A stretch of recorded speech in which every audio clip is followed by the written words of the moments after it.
இப்போ என் மனைவி சொன்னால் எனக்கு வயிறு ஒரு மாதிரி இருக்குது, ஒரு மருத்துவ வச்சு டாக்டரை பார்த்தா நல்லது, பெண் மருத்துவர் பார்க்கலாம். மறுநாள் காலையில் 9 மணிக்கு doctor Sarala, Santhome high road உள்ளே போனோன்னா அந்த அம்மா, நானும் என் ஒய்ஃபும் போனோம். அந்த அம்மா இருந்தாங்க, என் ஒய்ஃபோட கையை பிடிச்சி பார்த்தாங்க.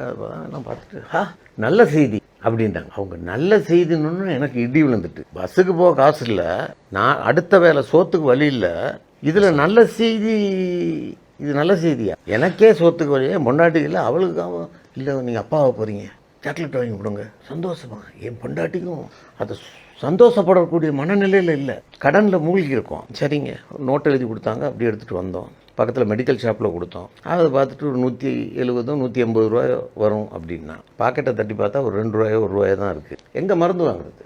அப்படியே வீட்டில் கொண்டு விட்டுட்டு நான் ஆஃபீஸுக்கு போயிட்டேன். திரும்ப கடன்காரங்களோட பேச்சுவார்த்தை, வரும் போவோம், டிக்கெட் வரும், அப்படியே பேசிக்கிட்டு இருக்கோம். திரும்ப ஒரு 3-4 நாள் கழிச்சு திரும்ப உட்காந்து வாசப்படியில் உட்காந்துட்டு பேசுகிறோம். என் மனைவி பார்க்குறோம், என்ன செய்கிறது? இப்போ எனக்கு ஒன்றும் தோணலை, என்ன செய்கிறதுன்னு. குழந்தைக்கு மருந்து வாங்க எங்களுக்கு வழி இல்லை. அப்படி இருக்க நேரம் எப்படி இந்த குழந்தைய வளர்த்து ஆளாக்கி நம்ம என்ன செய்ய போகிறோம் ஒன்றும் தெரியல. இப்படியே ஒரு 7 நாள் 8 நாள் பேசிட்டு ஒரு நாள் அவளே, எனக்கு தெரியுது உங்கள் கஷ்டம், எனக்கும் அதான் தெரியுது, இந்த குழந்தை வேணாம் எங்களுக்கு. நான் என்ன எதிர்பார்த்தனோ அந்த பதில் வந்துட்டு என் மனசுலேயே அதான் இருந்துச்சு. எப்படி வளர்க்க முடியும், எப்படி அதுக்கு மருந்து கொடுக்க முடியும்? மறுநாள் டாக்டர்கிட்ட போயிட்டோம். டாக்டர்கிட்ட விஷயத்தை சொன்னேன், எங்களுக்கு இந்த குழந்தை வேணாம், இதை அழிச்சிடலாம். சரி, இப்போ அடுத்த வாரம் இத்தனை மணிக்கு 7 மணிக்கு வாங்கன்னு ஒரு டைம் கொடுத்துட்டாங்க. அவன் வந்துட்டோம். அந்த குறிப்பிட்ட டேட்டில் கருக்கலைப்பு செய்வதற்காக போயாச்சு. உள்ளே போன மனைவி ஒரு 2 நிமிஷம் கூட ஆகியிருக்காது, கதறிக்கிட்டு வெளியே வந்தா, அழுதுகிட்டு. ஓன்னு ஏன் என்ன அப்படின்னு. இல்லை டாக்டர் 2 கேள்வி கேட்டாங்க, இந்த 2க்கு பதில் சொல்லுங்கள், நம்ம அபார்ஷன் பண்ணலாம், கருக்கலைப்பு செய்யலாம். என்ன கேட்டாங்க? இது முதல் குழந்தையாக இருந்தால் உங்களுக்கு, உங்கள் கணவருக்கும் அதை கருக்கலைப்பு செய்யாதீங்க, ஏன்னா திரும்ப உருவாகுமான்றது ஒரு கேள்விக்குறி. இல்லை வந்திருப்பவர் உங்களுக்கு கள்ளக்காதலனாக இருந்தால், ஒரு கள்ளத்தொடர்புக்குரிய ஆளாக இருந்தால், உங்கள் கணவரிடமிருந்து உங்களை காப்பாற்ற இந்த கருவை நம்ம கலைக்கலாம், தப்பில்லை அப்படின்ட்டாங்க. நான் எனக்கு அப்படியே அசிட் எடுத்து உடம்புல அப்படி தலைவலியே ஊற்றுன மாதிரி ஆகிட்டு, ஐயா நானும் மாதிரி ஆகிட்டேன். என் மனைவி கதறா, என்ன பதில் சொல்கிறது? சரி, நீ ஒரு தரித்திரம், நான் ஒரு தரித்திரம், பிறப்பதும் தரித்திரமாக இருக்கட்டும், இறைவன் விட்ட செயல்னு வந்துட்டோம். அப்படியே குழந்தை கரு வளர்ந்துக்கிட்டே இருக்குது. அவள் வேலைக்கு போயிட்டுருக்கா, 300 ரூபா வாடகைக்கு. அந்த வாடகை அவட சம்பளத்தில் போய்கிட்டு இருக்கு. எனக்கு எப்படியோ ஒரு அரிசி கரிசி வாங்குறதுக்கு ஒரு டிக்கெட்டு 2 டிக்கெட்டு இப்படி வந்துக்கிட்டு இருக்குது. கடன்காரங்களையும் சமாளிச்சுக்கிட்டு இருக்கேன். ஆனாலும் 1 வருட காலம் பிரசவம் நெருங்குறது, மொத்த கடனில் ஒரு 25,000 ரூபா கொடுக்க முடிஞ்சு. அதனால் கடன்காரங்களும் நம்பி இருந்தாங்க, கொடுப்பான், நான் கொடுத்துக்கிட்டு இருக்கான், அதனால் கொடுப்பான்ற நம்பிக்கை இருந்துச்சு. ஆனால் கடன் சுமை அதிகம். ஒரு நாள் ஞாயிற்றுக்கிழமை பிரசவ வேதனை, இசபெல்லா ஹாஸ்பிட்டலில் கொண்டுட்டு 9 மணிக்கு நான் என்ட்ரி கொடுக்குறேன். ஞாயிற்றுக்கிழமை கையில் காசு இல்லை. ஏன்னா கையில் காசுன்றதுக்கு நமக்கு சான்ஸே இல்லை. எந்த காசு கிடைச்சாலும் ஒரு கொஞ்சம் அரிசி வாங்கிக்குவோம், இல்லைன்னா கடங்கானுக்கு கொடுப்போம், இப்படி ஓடுற வாழ்க்கை.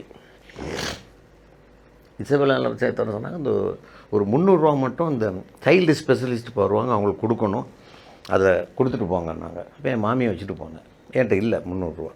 இப்போ இந்த பிரசவத்துக்கு காசு கட்டணும் இசபெல்லாவில். நான் வரேன். அப்போ எனக்கு ஒரு 4,000 ரூபா டிக்கெட் வாங்கின வகையில் ஒருத்தர் அண்ணா நகரில் தரணும்.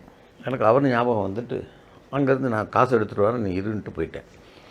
அங்கே போனால் அவர் இருக்கார் வீட்டில். அண்ணே இப்படி குழந்த கிடைக்கிறதுக்கு என் ஒய்ஃபுக்கு அந்த 4,000 ரூபா கொடுத்தீங்கன்னா எனக்கு ஹெல்ப்பாக இருக்கும். அது ஒரு 4-5 மாதமாக இழுத்துக்கிட்டு இருக்கு. அந்த 4,000 ரூபா எனக்கு ஹெல்ப்பாக இருக்கும்ண்ணே. அப்படியா, நல்லது, நல்ல விஷயம். உங்களுக்கு குழந்தை கிடைக்கிறக்கா நான் தந்துடுறேன், இப்போ தரேன், கொஞ்சம் வெயிட் பண்ணுங்கள். 10 மணி 11 மணி 12 மணி வரைக்கும் வெயிட் பண்ணுறேன், பணம் இல்லை. அவர் வீட்டு உள்ளே இருக்கார், நான் திண்ணையில் என்னை உட்கார வச்சுட்டேன், உள்ளே கூட கூப்பிடல, வாசலில் உட்காந்துக்கிட்டு இருக்கேன். ஆனால் இங்கேருந்து திரும்ப கத்தினேன்னே, டைம் ஆகுதுன்னு. இல்லை நான் ஒரு இடத்துல சொல்லியிருக்கேன், பணம் வந்துக்கிட்டு இருக்கு, வந்தோடனே தரேன், வெயிட் பண்ணுங்கள். நான் வெயிட் பண்ணுறேன். திரும்ப ஒரு 1 மணி 1:30 மணி ஆகிட்டு திரும்பியும் பார்க்குறேன். கேட்டேன், அண்ணனை வர சொல்லுங்கள். அப்போ அவங்க மனைவி பிள்ளைகள்லாம் அங்கே இருக்காங்க. இல்லை அவர் சாப்பிட்டுக்கிட்டு இருக்காரு. எனக்கு பச்சை தண்ணி கூட இல்லை, ஒரு டீ கூட இல்லை, சாப்பிட்டுக்கிட்டு இருக்காருன்னா சரி பரவாயில்ல, அவன் வீடு அவன் சாப்பிட்றான், எனக்கு என்ன, எனக்கு பணம் வரணும். ஒரு 2 மணி காத்துக்கிட்டு இருக்கேன், கொஞ்சம் சொல்லுங்கள்.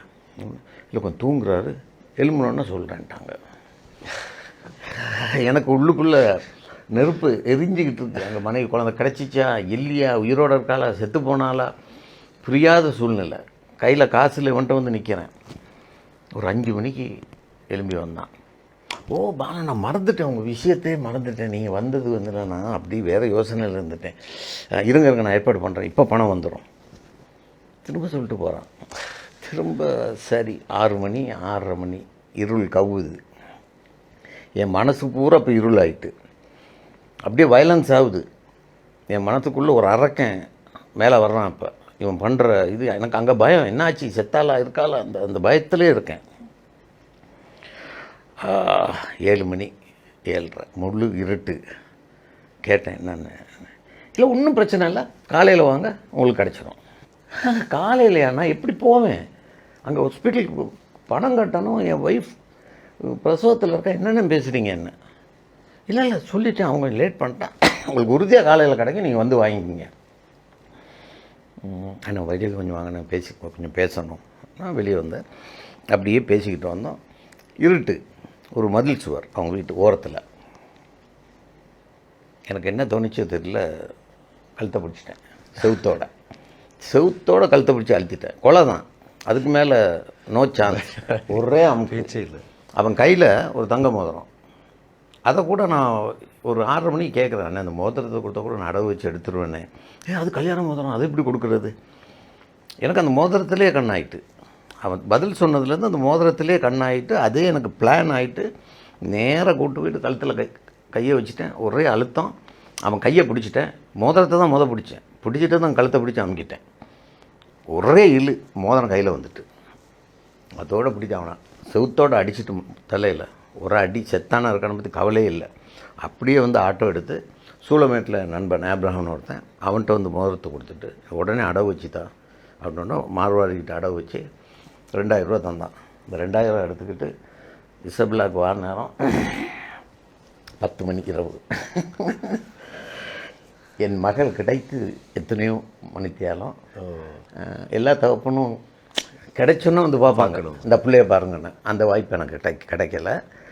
குழந்தை கிடச்சிருக்கு. தாயும் சேயும் நலம் என்றார்கள். 2000 ரூபாய் கட்டினேன்.